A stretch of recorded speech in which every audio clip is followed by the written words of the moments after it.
dore top 5 y'abahanzi bakomeye cyane mu Rwanda. Ese nawe ujya wibaza ngo umuntu wa mbere muri top 5 mu bahanzi bakomeye cyane mu Rwanda ese ninde? Ese aririmba hip hop? Ese ni bande? Muri iki kiganiro turaza kwibanda mu bantu baririmba hip hop ndetse n'izindi zose. Icyo ngusaba niba rugamba ugeze kuri no channel, ndagusaba ngo ukaze subscribe basigaye tujyane tubana buri munsi.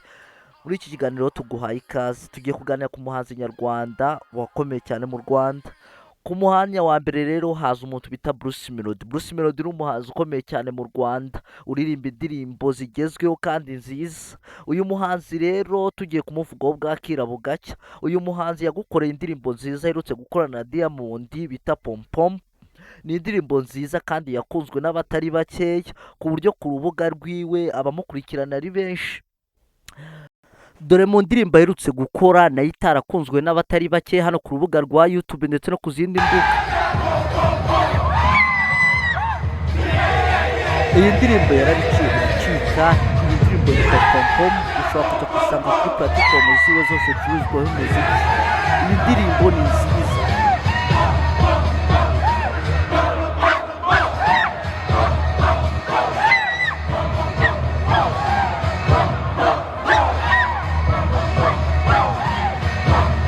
Iyi ndirimbo nawe niba warayikunze ndakeka uzi Bruce Melody neza. Ku mwanya wa kabiri rero turasanga umuhanzi bita The Ben. Amazina ye nyakuri bamwita Benjamin Mugisha Benjamin, akaba ari umuhanzi artist mu Rwanda. Aririmba indirimbo nyinshi zitandukanye. Warakunze indirimbo nka Indabo Zanjye, ugakunda ndetse n'izindi ndirimbo nyinshi yagiye akora. Uyu muhanzi rero afite gatubutse kuko ari mu bahanzi mu Rwanda bahembwa amafaranga atubutse. Aza ku mwanya wa kabiri mu bahanzi bahembwa gatubutse mu Rwanda. Uyu muhanzi rero agufitiye ibikorwa byinshi bitandukanye, yaba agufitiye nka company itunganya umuziki ndetse inakora indirimbo. Ku mwanya wa gatatu wakibaza ngo ku mwanya wa gatatu turasanga umuhanzi bita Davis D.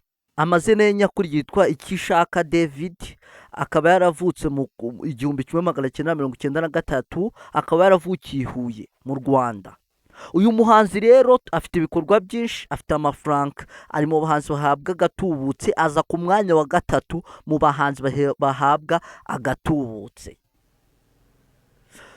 Uyu muhanzi rero afite ibikorwa byinshi yamamariza, ahembwa byibura asabwa miliyoni 4 ku kwezi y'ibikorwa yamamariza.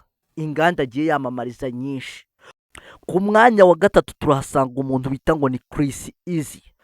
Eazy ni umuhanzi ukomeye cyane mu Rwanda. Amazina ye nyakuri bamwita Rukundo Christian Nsengimana, akaba yaravutse 2001.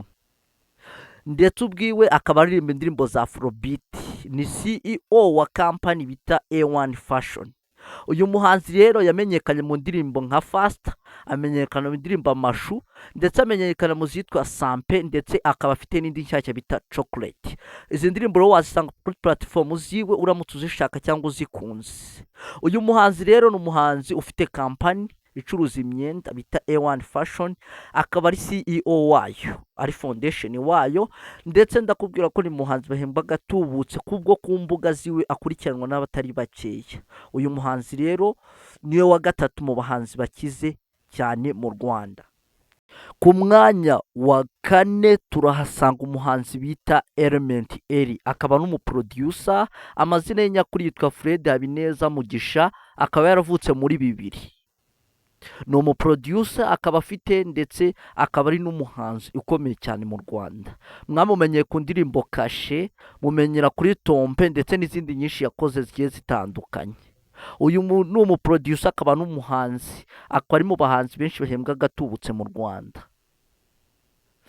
Ku mwanya wa gatanu turahasanga umuhanzi bita ngo ni Ken Soul. Ken Soul ni umuhanzi nyarwanda uririmba indirimbo za Afrobeat ndetse ne R&B, akaba ari umuhanzi mwiza wavutse 1997. Akaba ari umuhanzi mwiza uririmba indirimbo nziza. Mwamumenyeye ku ndirimbo Haje Gushya aherutse gukora, mumenyera ku ndirimbo bita ngo One More Time yakoranye na Harmonize, mumenyera ku zindi ndirimbo nyinshi ndetse yagiye akorana ndetse n'abandi bahanzi benshi.